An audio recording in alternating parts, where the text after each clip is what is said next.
Oke, halo semuanya.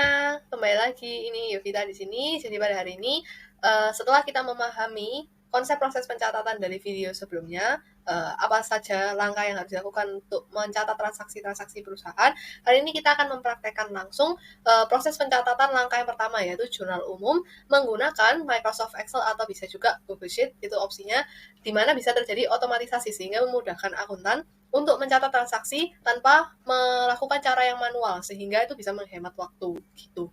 Nah, di sini kita akan membuat jurnal umum berdasarkan kwitansi dari sebuah perusahaan, yaitu perusahaan jasa Salon Run the World. Ini ada beberapa kwitansi yang sudah dikumpulkan untuk satu periode, lebih tepatnya periode November 2022. Seperti itu. Jadi, langsung saja kita buat jurnal umumnya. Jadi saat kita membuat jurnal umum, jangan lupa untuk membuat KOP, yaitu nama perusahaan. Kemudian judul dari pencatatan itu apa? Misalnya ini jurnal umum, jadi kita tulis jurnal umum. Kalau nanti kita tulis yang buku besar, ya kita tulis yang buku besar. Dan periodenya yaitu periode 30 November 2022. Atau bisa juga langsung ditulis periode November 2022. Dan jurnal umum itu biasanya terdiri dari tanggal, dari transaksi, nama akun debit yang terpengaruhi, nama akun kredit yang terpengaruhi, nomor referensi dari akun yang terpengaruhi, debit, kredit, yaitu jumlahnya maksudnya, jumlah transaksi yang memengaruhi akun, kemudian keterangan supaya kita mengetahui akun itu terpengaruhi karena adanya apa gitu. Jadi tanpa kita harus buka-buka lagi kwitansinya, kita bisa langsung lihat dari jurnal umumnya saja. Dan judul akun. Nah, kolom ini adalah hidden gems-nya jurnal umum gitu. Karena nanti akan mempermudah pembuatan pivot table untuk buku besar dan neraca saldo supaya ya nanti pembuatannya lebih mudah dan kita juga mudah untuk memahami suatu kondisi akunnya perusahaan tersebut. Nah, karena tadi dibilang hidden gem, jadi kita harus mencari terlebih dahulu gitu. Jadi kita akan mencari dulu judul akunnya. Nah, judul akun itu seperti yang ada di sel D3, yaitu di depannya ada nomor referensi dan di belakangnya ada nama akunnya. Nah, di sini karena tadi kita bicara soal otomatisasi dalam membuat jurnal umum atau proses pencatatan, jadi kali ini Yovita akan menunjukkan cara membuat seperti judul yang ada di judul akun ini secara otomatis gitu. Jadi nggak perlu ditulis 101 kas gitu. Jadi bisa menghemat waktu gitu. Caranya untuk membuat yang ada di sel D3 ini, yaitu judul akun, kita bisa menggunakan formula Excel yang namanya concatenate. Jadi kalau kita mau membuat formula, biasanya kita awali dengan tanda sama dengan. Lalu kita tulis nama formula yang ingin kita gunakan, yaitu concatenate. Kita double klik. Nah, kemudian nanti dia akan memberikan bocoran formula atau bocoran rumus yang bisa kita gunakan gitu supaya kita nggak perlu menghafal rumusnya gitu. Di sini ada string 1, string 2, dan seterusnya. Nah, di sini string 1 adalah kata pertama yang ingin kita tulis untuk kita gabungkan dengan kata-kata berikutnya. Nah, di sini string satunya adalah nomor referensi karena contohnya di sini 101 kas, berarti kita tulis yang nomor referensinya dulu. Kita tekan, kemudian kasih koma sesuai yang ada di bocoran formulanya, yaitu koma. String yang kedua, nah kita buat string keduanya ini adalah spasi. Jangan lupa kalau kita mau menulis spasi itu dikasih tanda petik dulu. Jadi itu adalah kata yang ingin kita tulis tapi ceritanya itu nggak ada, jadi kita kasih petik 2. Kemudian string yang ketiga baru piutang usaha. Kenapa kok harus dikasih spasi? Karena kalau tidak ada spasinya nanti tulisan antara nomor F101 dengan kas itu tidak ada spasinya, jadi langsung nyambung gitu. Seperti ini kan jadinya. Nah, nanti kita langsung autofill suggested autofill gitu. Seperti itu. Kemudian kita simpan terlebih dahulu dan kita kembali lagi ke jurnal umum. Nah, di sini ada kolom nomor ref gitu. Nomor ref itu apa sih? Nomor ref itu adalah nomor untuk mewakili akun yang terpengaruhi oleh adanya transaksi. Itu juga akan memudahkan itu kita untuk mengerjakan buku besar dan juga pivot table gitu. Pivot table neraca saldo, maaf. Seperti itu. Nah, sebelum kita masuk lagi ke jurnal umum, kita akan membahas dulu nomor ref itu dibagi menjadi apa saja, bagaimana cara menentukan nomor referensi untuk akun-akun yang macamnya itu sangat banyak gitu. Jadi di sini nomor ref itu biasanya sudah disepakati oleh umum gitu, dan di sini Yovita juga sudah mendata juga nomor ref untuk setiap akun yang nanti ingin kita gunakan. Di sini Yovita bantu dengan mengklasifikasikannya menggunakan warna. Untuk warna yang oranye, nomor refnya ini kalau kita lihat diawali dengan nomor 1 gitu. Itu artinya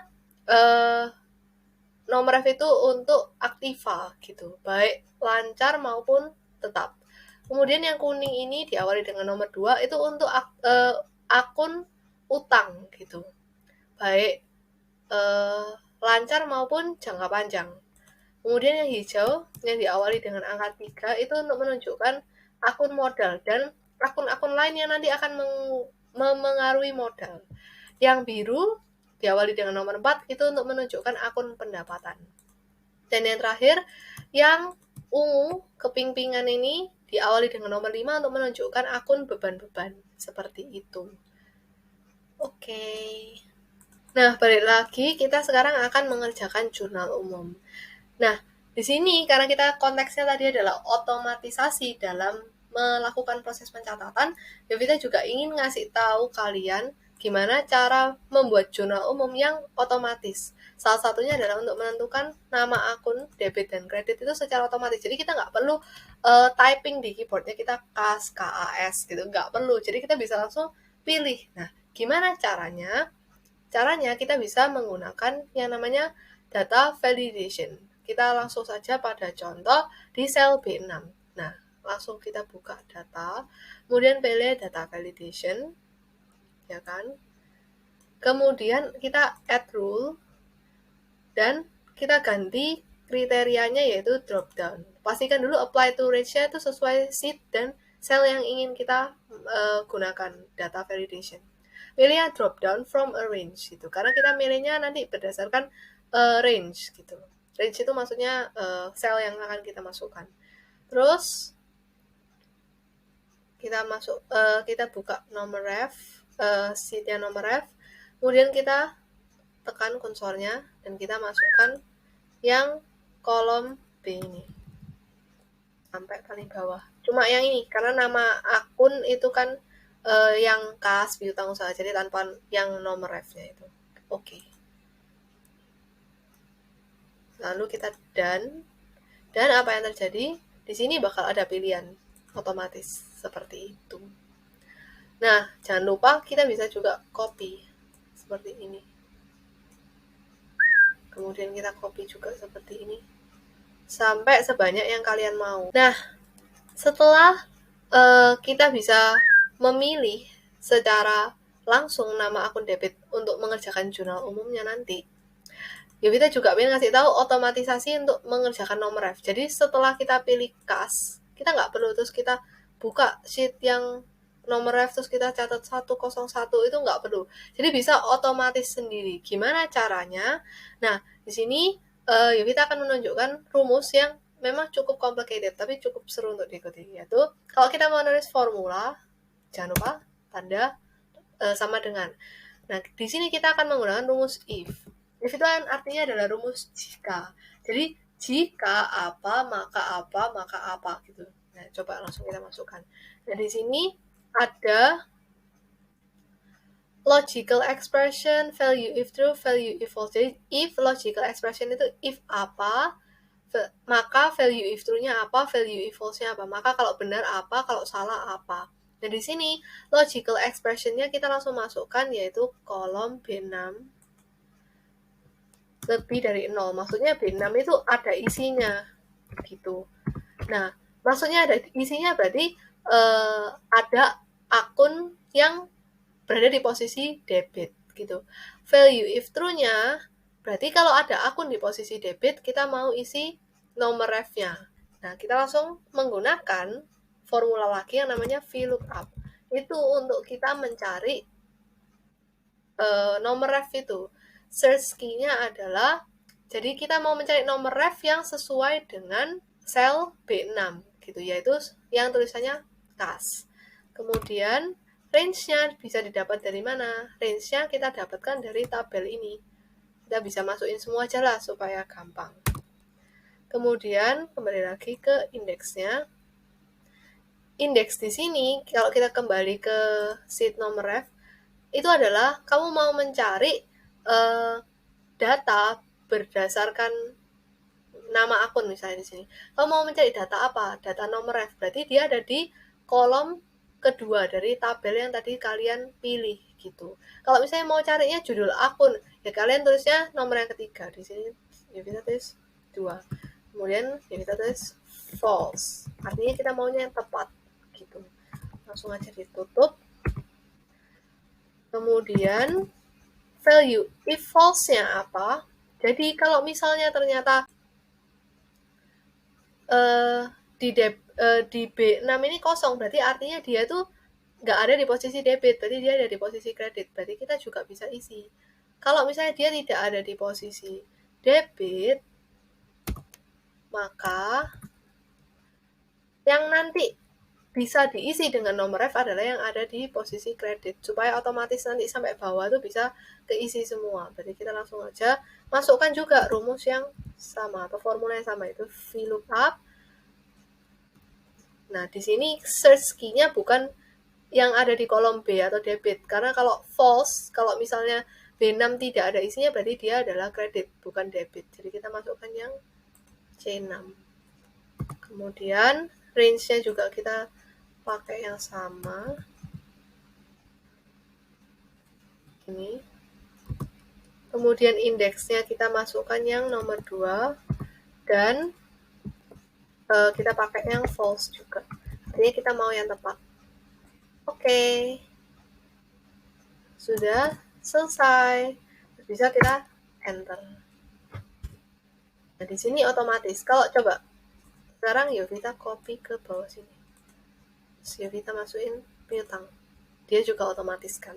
Gitu. Nah, terus Yovita mau copy lagi ini sampai bawah. Sampai yang tadi. Nah, tapi di sini ada tulisannya NA gitu. Artinya dia itu error. Nah, gimana caranya supaya rapi? Kalau misalnya nggak ada ya tulisannya kosong gitu. Jadi nggak kelihatannya buruk gitu kalau nanti kita sudah serahin laporan itu. Nah, caranya adalah kita bisa pakai if error supaya nggak error gitu. Nah, jangan lupa rumusnya tadi jangan kita buang, tapi kita kasih kurung lagi. Nah, terus di depannya kita kasih if error. Jadi maksudnya if error kalau misalnya ada, dia diisi oleh rumus yang tadi. Kalau tidak ada, kita kosongin. Pakai spasi tadi. Langsung saja di sini coba.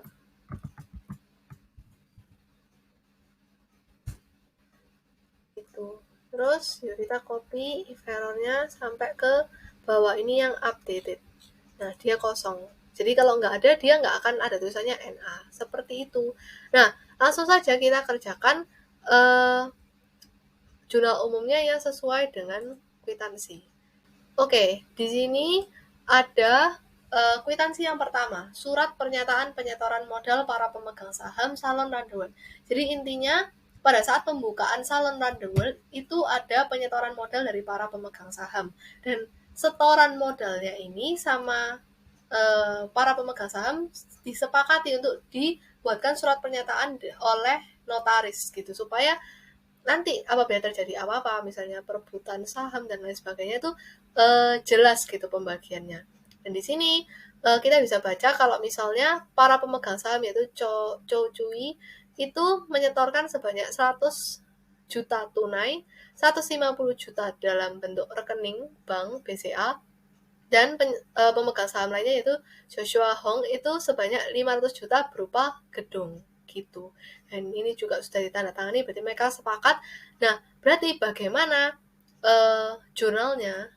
Karena berarti mereka memperoleh kas, jadi salon, kita melihatnya dari sudut pandang salon ya di sini, karena kan kita sebagai akuntan dari perusahaan salon. Jadi kita dari sudut pandang salon melihat bahwa kita tuh memperoleh kas gitu sebagai investasi awal dari para pemegang saham. Berarti kita memperoleh kas sebesar 100 juta. Nah, di sini kenapa kok kasnya kita tulis di debit? Karena kas adalah asetnya perusahaan yang baru bertambah. Jadi apabila kas atau aset bertambah, kita tulis di debit sebesar 100 juta. Gitu. Nah, kalau kita mau gampang, kita bisa langsung pakai format aja. Jadi kita nggak perlu kasih titik dan lain sebagainya, malah nanti akan merusak sistem. Seperti itu.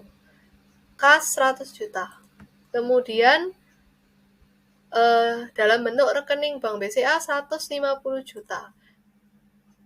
Di sini Bank BCA juga sama konsepnya dengan kas. Dia adalah aktiva atau asetnya perusahaan sehingga kalau bertambah dia ada di debit. Bank BCA sebesar 150 juta. Nah, kemudian selain dia mendapatkan uang tunai dan Bank BCA, uang dalam rekening Bank BCA tadi ada yang kelupaan, yaitu ada pemegang saham yang menyetorkan gedung senilai 500 juta. Berarti kita juga masukkan gedung di sini. Gedung 500 juta.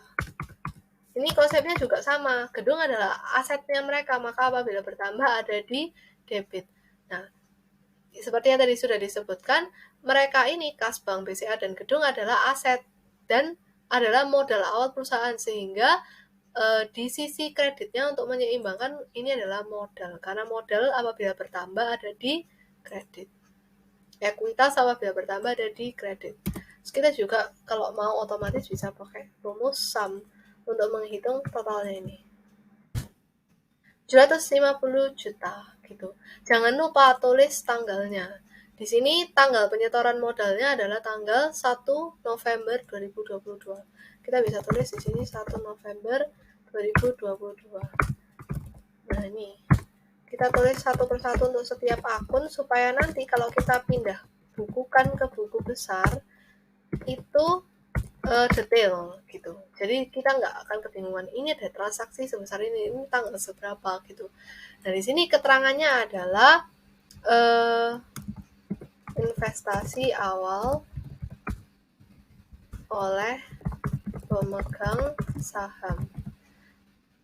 Nah, di sini ada judul akun ya. Yang dimaksud judul akun ini apa ya kira-kira? Gitu. Jadi di sini kita akan mempermudah nanti proses pembuatan pivot table untuk buku besar dan neraca saldo. Jadi kita bisa langsung menggunakan rumus seperti yang tadi nomor ref itu. Bolehlah kalau misalnya kita copy, nanti kita modif sedikit.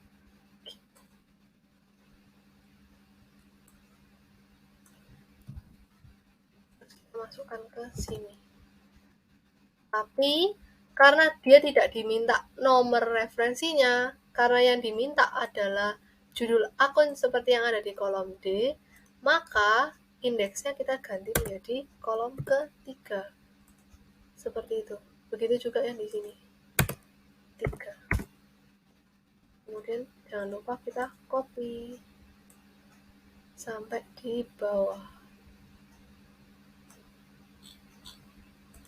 Gitu. Jadi otomatis kan. Nah, nanti sangat berpengaruh dalam proses pembuatan pivot table.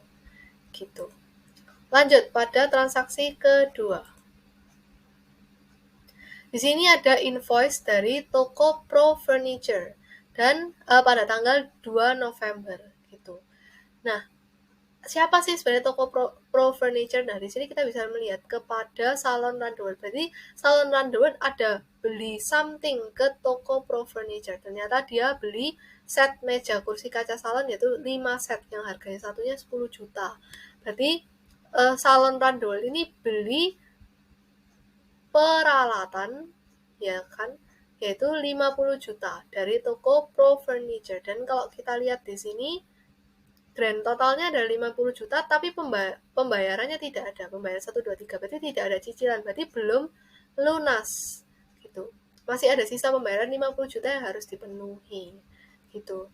Berarti kalau kita mengetahui berarti toko Salon Randowet ini ada beli peralatan tapi dalam bentuk kredit atau utang. Berarti kita langsung saja tulis di sini. Ini tanggal 2 November. membeli peralatan, berarti peralatannya bertambah, ya kan? Sebesar 50 juta. Seperti itu. Nah, peralatan bertambah, bagaimana cara dia membelinya? Yaitu dia menggunakan utang. Berarti utangnya dia bertambah. Berarti dia punya kewajiban itu bertambah. Berarti kita masukkan, karena utang bertambah ada di sisi kredit. Jadi sisi kreditnya adalah utang. Senilai sama seperti peralatan yang dia beli. Jangan lupa tulis keterangannya, berarti pembelian peralatan yaitu set 5 set meja, kursi, kaca, salon secara kredit. Seperti itu. Nah, kita langsung lanjut saja ke kwitansi ketiga. Di sini ada toko khusus perlengkapan salon. Ini adalah invoice gitu. Tanggal 5 November sama. Nah, toko khusus perlengkapan salon ternyata kepadanya juga Salon Run the World. Berarti toko khusus perlengkapan salon ini menerbitkan invoice atau tagihan utang kepada Salon Run the World. Di sini apa yang dilakukan oleh Salon Run the World? Dia membeli shampoo, hair conditioner, hairspray, ya, dan habisnya 1 juta. Ternyata setelah kita lihat pembayaran yang pertama 1 juta, berarti dia itu sudah lunas, tidak ada sisa pembayaran lagi. Terus kita lihat yang bagian syarat dan ketentuan. Pembayaran wajib dilakukan maksimal 30 hari setelah invoice dicetak. Pembayaran dilakukan melalui transfer bank BCA. Berarti toko khusus perlengkapan salon maunya transaksinya dalam bentuk bank BCA. Kemudian kita cek lagi untuk kwitansi berikutnya. Nah, ini ada kwitansi pembayaran. Terus kita lihat tanda tangan penerimanya adalah kasir toko KPS atau khusus perlengkapan salon tadi, yang sebesar 1 juta. Berarti ceritanya dia benar-benar sah ya, lunas, karena ada kwitansi pelunasan pembayaran. Berarti ada bukti pembayarannya. Dan yang terakhir, di sini ada bukti transfernya kepada toko khusus perlengkapan salon 1 juta untuk pembelian perlengkapan salon. Gitu. Berarti membayarnya menggunakan bank BCA. Jadi kita langsung saja, ini tanggal 5 November, membeli perlengkapan bertambah di debit, kemudian di sisi satunya dia membelinya menggunakan bank BCA, berarti uang di rekening bank BCA berkurang. Apabila berkurang maka ada di debit, karena itu adalah aset. Seperti itu. Wow, ternyata tidak ke copy otomatis gitu. Sebesar 1 juta.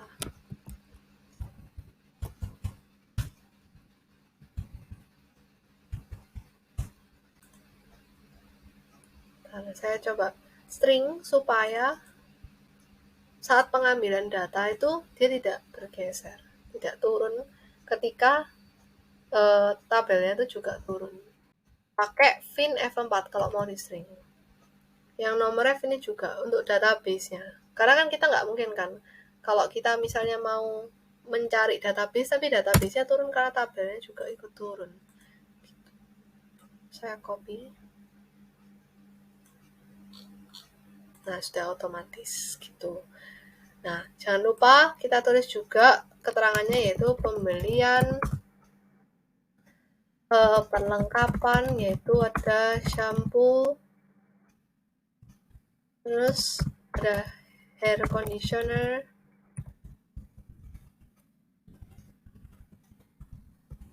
sama ada hairspray. Nah, ini juga tidak ke copy mungkin karena ini tidak di string. Coba kita kasih string, yaitu fn f4. Ini juga kita kasih string fn f4. Jangan lupa kita enter dulu, kemudian kita copy.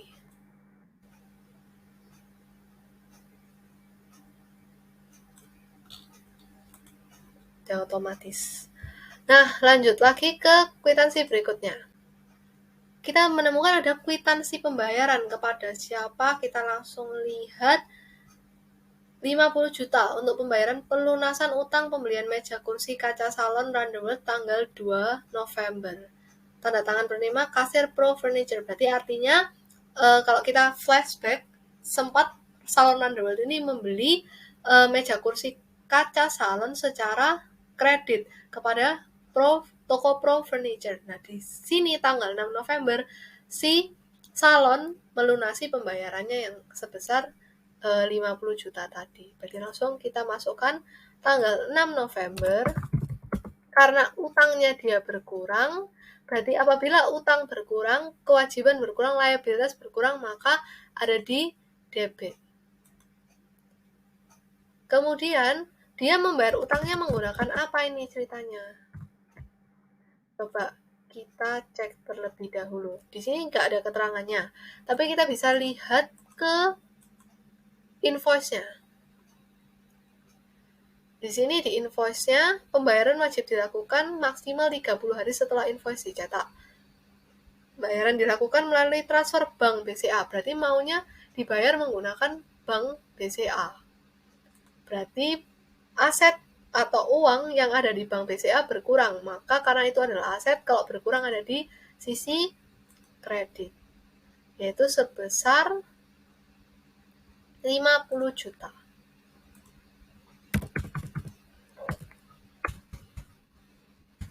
Kemudian yang bawahnya bisa kita kasih yang ada di sini. Ini bisa kita otomatis semua ya. Coba kita yang di sini juga kita otomatis seperti ini. Nah, jangan lupa keterangannya yaitu pelunasan utang usaha kepada toko Pro Furniture. Tanggal yang ada utangnya tadi tanggal 2 November. Seperti itu. Lanjut pada kwitansi berikutnya.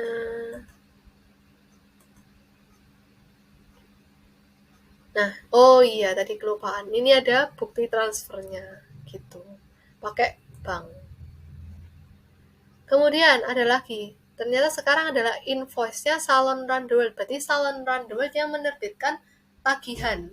Gitu. Kita lihat tanggal November 11, 2022 kepada Ibu Ani. Jadi Ibu Ani ini yang terhutang kepada Salon Runderworld. Mari kita baca.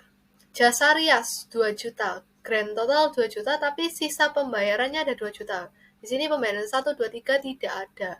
Berarti malah ada sisa pembayaran. Berarti ada yang harus dilunasi oleh Ibu Ani. Gitu. Terus kita baca juga semuanya ini, langsung saja kita buat jurnalnya. Tanggal 11 November. Yaitu di sini Ibu Ani harusnya memberikan pendapatan kepada calon, tapi karena pendapatannya belum diterima secara tunai, berarti kalau Ibu Ani berhutang kepada salon, berarti kalau kita lihat dari sisi salon punya piutang. Nah, piutang ini adalah aset, sehingga kalau bertambah ada di debit. Seperti itu. Maka sisi kreditnya adalah pendapatan, karena dia menerima pendapatan apabila pendapatan bertambah ada di sisi kredit. Seperti itu. Mana? Nah, ini pendapatan jasa. Nah, tapi dia terima dalam bentuk piutang gitu. Jadi, apabila piutang bertambah ada di debit gitu. Karena Ibu Ani punya hutang kepada Salon Runderworld. Jadi kalau kita lihat dari sudut pandang salon, itu adalah piutangnya mereka. Gitu. Sebesar 2 juta. Oh maaf, 2 juta. Kita otomatis juga bisa pakai ini. Jangan lupa kasih keterangannya yaitu menerbitkan tagihan kepada Ibu Ani atas utang tanggal 11 November. Lanjut lagi ke kwitansi berikutnya. Nah, kwitansi pembayaran nomornya segini tapi tanggalnya berbeda. Terima dari Ibu Ani 2 juta rupiah. Temanya atau topiknya pelunasan piutang jasa rias Ibu Ani tanggal 11 November. Berarti H+1 setelah Ibu Ani itu berhutang kepada salon, dia langsung melunasinya, yaitu sebesar 2 juta. Melunasinya dalam bentuk, mari kita cek kwitansinya atau invoice-nya, yaitu syarat dan ketentuan pembayaran wajib dilakukan maksimal 30 hari setelah invoice dicetak. Pembayaran dilakukan secara tunai. Berarti mintanya secara tunai. Kalau tunai berarti dalam bentuk kas. Kas bertambah karena tadi piutangnya sudah dilunasi, kas bertambah di debit. Maka karena piutangnya dilunasi, piutangnya berkurang. Apabila piutang berkurang, dia adalah aset. Maka kalau berkurang ada di kredit. Tanggalnya yaitu tanggal 12 November. Seperti itu. Berapa yang terlunasi adalah 2 juta.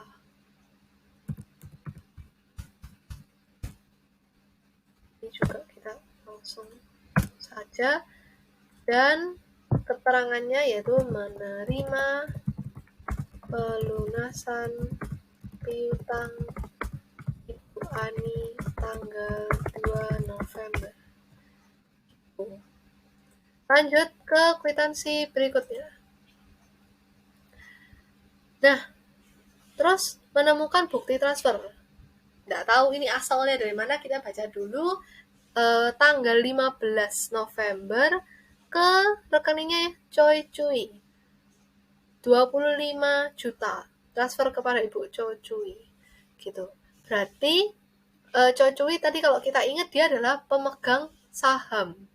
Nah, di sini ngapain kok salon ini transfer? Berarti Ibu Choi Cui ini meminta uang kepada salon. Berarti Ibu Choi Cui sebagai pemegang saham mengambil uangnya kembali yang ada di salon, yang ia setorkan di salon. Berarti dia adalah, kalau kita ingat pengambilan pribadi pemegang saham terhadap uang yang pernah ia setorkan kepada perusahaan, namanya adalah prive. Prive apabila bertambah dia ada di debit, karena prive sifatnya mengurangi modal, karena diambil kan sama pemegang saham tanggal 15 November. Dalam bentuk apa tadi diambilnya? Dalam bentuk bank, karena ini adalah bukti transfer gitu. Berarti bank apabila berkurang karena diambil dalam bentuk prive tadi, maka dia akan berkurang di kredit karena dia adalah aset gitu. Ini kita juga tulis yaitu sebesar 25 juta.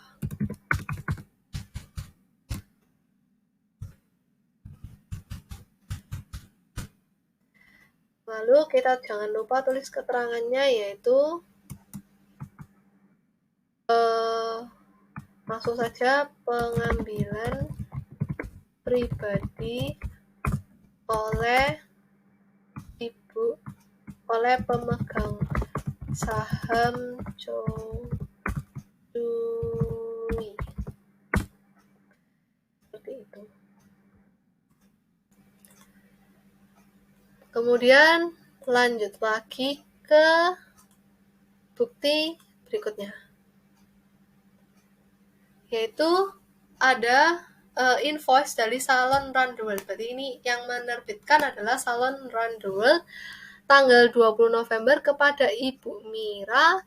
Mari kita baca, set jasa rias dan tata rambut untuk tanggal 25 November. Nah, di sini set jasa rias dan tata rambut tapi untuk tanggal 25 November, padahal sekarang masih tanggal 20 November gitu.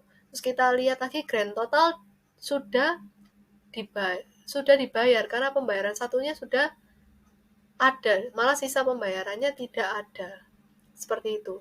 Berarti ceritanya Ibu Mira membayar di awal padahal salon belum mengerjakan pekerjaannya. Berarti itu namanya adalah pendapatan yang diterima di muka oleh salon, seperti itu. Jadi malah harusnya itu adalah hutangnya salon, tapi bukan hutang dalam bentuk uang, hutang dalam bentuk pekerjaan. Berarti kalau kita tulis tanggalnya dulu 20 November, ya kan? Nah, si salon menerima uang kas. Di sini kalau kita lihat pembayaran dilakukan secara tunai. Kita lihat lagi di sini. Nah, sudah ada kwitansinya dari Ibu Mira, berarti sudah dilunasin dong. Gitu, sudah ada bukti pembayaran bahkan di hari yang sama, seperti itu. Berarti dia menerima dalam bentuk kas, pendapatan diterima di mukanya itu dalam bentuk kas, sehingga kalau kas bertambah dia adalah aset, maka ada di sisi debit. Seperti itu. Nah, di sisi kreditnya adalah apa pendapatan biasa? Bukan, tapi pendapatan diterima di muka, ada lagi namanya. Pendapatan DTM. Kenapa kok dia nggak ditulis pendapatan? Karena sebenarnya dia bukan, iya memang dia sudah menerima pendapatan, tapi belum melakukan pekerjaan. Jadi harusnya dia tuh merasa berhutang gitu. Seperti itulah konsepnya. Jadi kita nggak bisa langsung tulis dia pendapatan jasa gitu. Ini sebesar 2.750.000. Seperti itu. Juga langsung saja. Nah, di sini kita tulis juga keterangannya menerima pendapatan dari Ibu Mira untuk jasa rias dan tata rambut tanggal 25 November.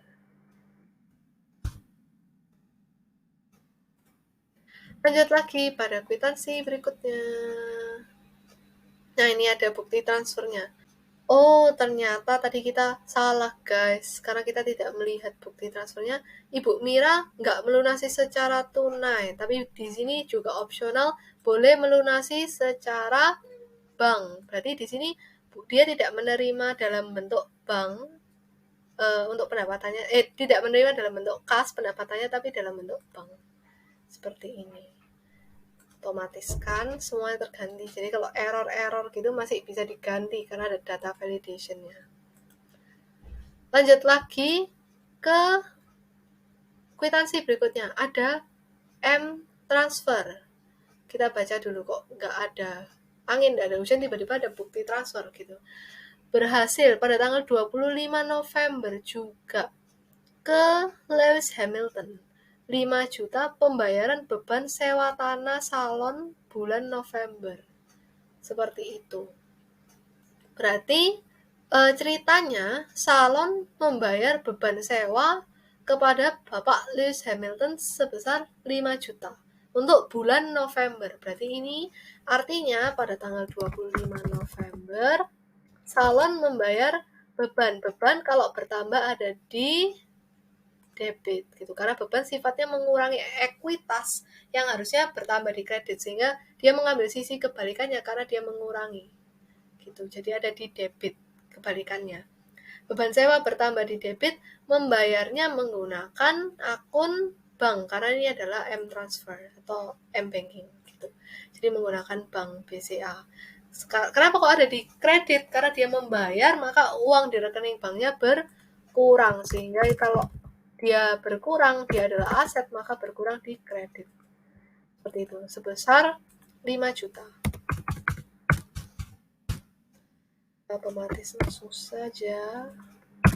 Jangan lupa tulis keterangannya, yaitu membayar beban sewa tanah bulan November. Seperti itu. Lanjut lagi. Nah, ada invoice, tapi dari perusahaan namanya Insurance for Your Building. Terus tanggalnya 25 November kepadanya Salon Run the World.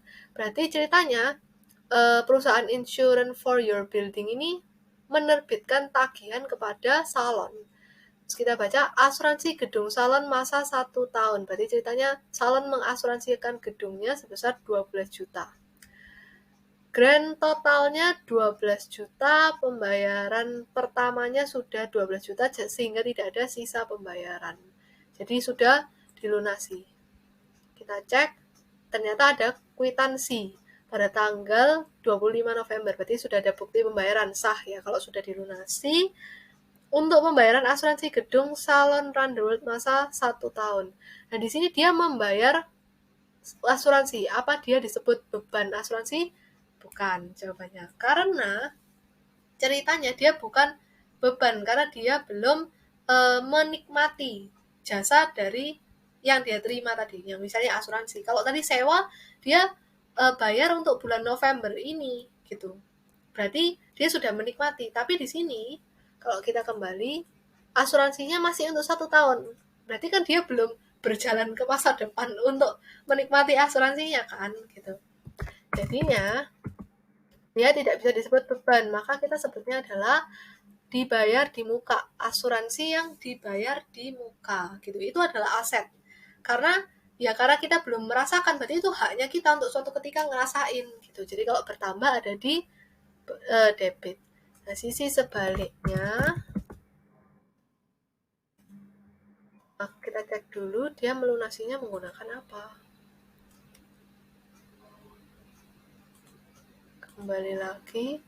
Nah, di sini dia melunasinya dalam bentuk bank gitu. Tapi sepertinya kelupaan deh, kwitansinya tidak terkumpul. Jadi kalau dia mintanya dalam bentuk bank, ya ayo kita lunasi menggunakan akun bank. Jadi akun banknya berkurang karena harus melunasi asuransi DBM, maka akun bank adalah aset berkurang di kredit sebesar 12 juta.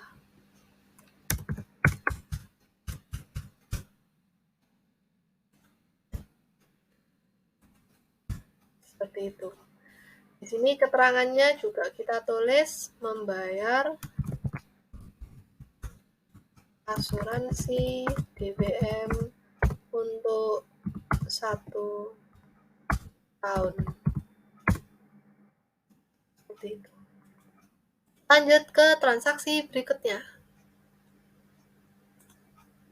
Ada kwitansi pembayaran dari PLN. Nomor kwitansi, tanggal cetak kwitansinya tanggal 30 November. Kepada Salon Runderworld. Berarti ceritanya PLN menerbitkan kwitansi kepada Salon Runderworld. Berarti kalau kwitansi berarti sudah bukti pembayaran. Kalau tadi kita invoice itu adalah tagihan, belum bayar. Kalau kwitansi bukti sudah lunas ya gitu.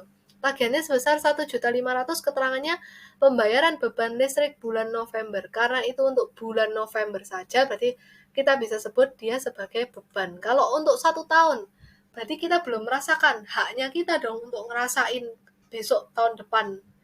Selama 1 tahun itu, berarti kita sebutnya dibayar di muka. Belum kita rasakan. Kalau sudah kita rasakan, kita sebutnya beban gitu. Ini adalah beban listrik, berarti beban apabila bertambah ada di debit. Nah, beban listrik bisa juga kita sebut sebagai beban utilitas. Beban utilitas itu biasanya terdiri dari beban telepon, beban air gitu. Jadi kita masukin di sini.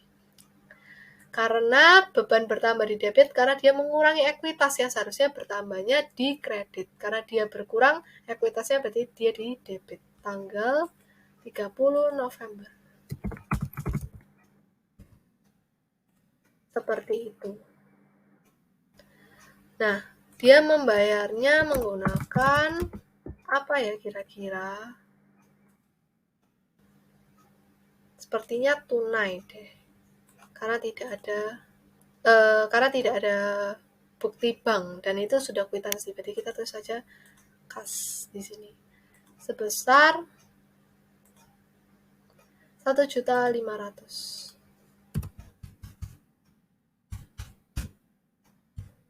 Di sini juga sama dengan enter. Jangan lupa beri keterangan membayar beban listrik untuk bulan November. Itu. Lanjut lagi. Nah, di sini ada Runderworld. Berarti ini ada kwitansi dari salon. Ternyata ini adalah slip gaji karyawan tanggal 30 November untuk namanya Ana. Ini slip gajinya Ana. Keterangannya gaji bulan November 2022 harusnya ini. Salah, typo. Total gajinya 2 juta. Sudah ditandatangani oleh manajer operasional sebesar 2 juta.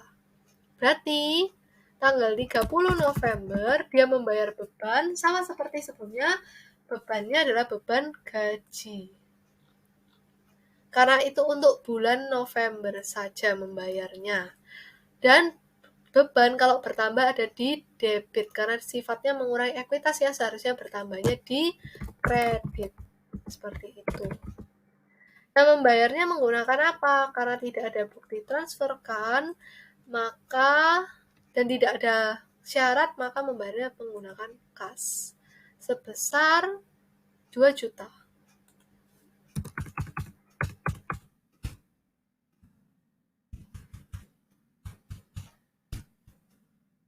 Di sini kita tulis membayar beban gaji untuk bulan November. Nah, ternyata bukti-bukti, transfer, kwitansi, invoice-nya sudah habis. Berarti semua transaksi untuk periode 30 November sudah tercatat. Yeay! Seperti itu. Nah, setelah kita mencatat jurnal umum untuk mengetahui ada transaksi apa saja di periode itu, kita sekarang ingin mengetahui akunnya itu sekarang kondisinya bagaimana. Banyak, masih ada, atau malah kurang gitu. Nah, kita ingin mengetahui akunnya, apa posisinya normal atau tidak, maka kita ingin membuat buku besar gitu. Jadi kita akan menggunakan yang namanya pivot table untuk membantu kita mengerjakan buku besar. Bagaimana cara membuat untuk akunnya sebegitu banyak pada transaksi periode 30 November, satu buku besar untuk satu akun. Nah, kita akan menggunakan yang namanya pivot table. Caranya kita insert terlebih dahulu, terus ada pivot table. Nah, di sini create pivot table. Data range-nya dari A51 sampai H31. Apa benar? Benar, sampai H31. Insert-nya to new sheet. Ini sudah otomatis ya biasanya kalau kita mau buat pivot table. Coba kita create. Nah, seperti ini. Nah, bagaimana cara kita mengaplikasikannya? Di sini kita langsung saja, ini ada pivot, sudah ada ceritanya pivot table-nya. Tapi belum terbentuk untuk satu akun itu satu buku besar. Nah, itu langsung saja filternya kita add. Nah, filternya kita tentukan karena satu akun satu buku besar, kita pakai filternya yaitu judul akun. Sepertinya tadi sudah kita buat. Oke. Kemudian yang ada di rows-nya itu adalah tanggal untuk tahu. Oh, transaksinya pada tanggal segini untuk akun segini itu ada di mana, di debit atau kredit. Kemudian yang terakhir adalah values-nya, angkanya, yaitu debit. Seperti ini. Tapi karena di sini 3 kan nggak mungkin, tadi kita sampai jutaan gitu. Kita ganti menjadi sum. Add lagi values-nya untuk yang kredit. Seperti ini. Ganti lagi kreditnya jadi yang sum. Nah, karena ini masih belum updated ya. Jadi kita mau ambil akunnya itu untuk apa? Karena ini masih semua, masih rata. Nah, kita mau ambil akunnya itu untuk satu akun, untuk satu buku besar. Berarti kita clear dulu semua dan kita pilih yang kas. Nah, di sini kelihatan kan? Ternyata pada buku besar akun kas pada 1 November ada 1 juta di debit. 12 November ada 2 juta di debit. 30 November ada 3.500.000. Nah, ini sudah kan kelihatan seperti ini. Nah, ini untuk akun yang akun kas. Nah, supaya kita bisa tahu ini untuk akun apa sebenarnya, jangan lupa kita cut, kita pindahkan terlebih dahulu. Nah, kita kasih di sini tulisan judulnya kas. Seperti itu. Nah, lanjut lagi, kita juga mau membuat untuk akun yang kedua. Nah, karena ini adalah pivot table, kita langsung copy saja, kita tulis di yang sini. Gitu. Terus kita ganti. Oh, ini kita tekan edit. Nah, di sini akan keluar settingan pivot table-nya, terus kita ganti untuk akun kedua yaitu akun piutang usaha. Jangan lupa matikan akun sebelumnya ya. Nah di sini cara tadi sampai tadi kita sampai di asuransi DBM, kita ternyata lupa untuk mengetahui saldo akhir dari setiap akun gitu. Jadi untuk mengetahui saldo akhir dari setiap akun menggunakan saldo yang ada di debit dari transaksi di jurnal berapa, saldo yang ada di kredit dari transaksi di jurnal berapa. Nah, kita akan menggunakan rumus, yaitu rumus if, yang if bla bla bla, jika benar apa, jika salah apa. Nah, di sini langsung saja ya kita akan menulis di sebelah sini rumus if, pakai tanda sama dengan dulu. If, nah, pakai conditionalnya dulu. Pernyataan jika apa maka apa. Jika debit lebih besar daripada kredit, ya kan, maka debitnya akan kita minus dengan kreditnya. Jika ternyata tidak lebih besar debitnya, maka kebalikannya, kreditnya kita minus dengan debitnya. Yang kurang selesai seperti itu. Jangan lupa kita copy sampai di bawah sini seperti itu. Nah, untuk yang bagian kosong bisa kita kasihin if error seperti yang tadi. Kita kasih if error. Kemudian apabila tidak ada, kita kosongin saja. Pilihlah sampai sini. Copy, kita masukkan ke sebelah sini. Paste. Kita edit lagi. Kita mau ke akun berikutnya. Filternya diaktifkan. Bank BCA. Oke. Ternyata banknya banyak sekali akunnya. Seperti ini. Nah, tapi karena ini tidak otomatis, maka harus kita copy secara otomatis seperti ini. Lanjut lagi, kita sampai ke akun yang paling terakhir. Jangan lupa ini ganti menjadi bank BCA. Nah, oke, setelah kita sudah mengcopy pivot table-nya dan akhirnya sampai di beban gaji yang paling terakhir untuk akun terakhir pada transaksi itu. Nah, kita bisa lihat di sini ini adalah saldo akhirnya yang sejajar dengan grand total. Ini adalah saldo akhirnya yang didapat dari sum of debitnya dikurangkan dengan sum of kreditnya. Kalau kita mau buktikan juga bisa pakai formula ini. Ini hasilnya setara kan gitu. Seperti itu. Nah, kita juga di sini kan kita tahu bahwa ini saldo akhir kas, ini saldo akhir untuk saldo akhir untuk piutang. Nah, kita bisa kasih bold warna merah aja.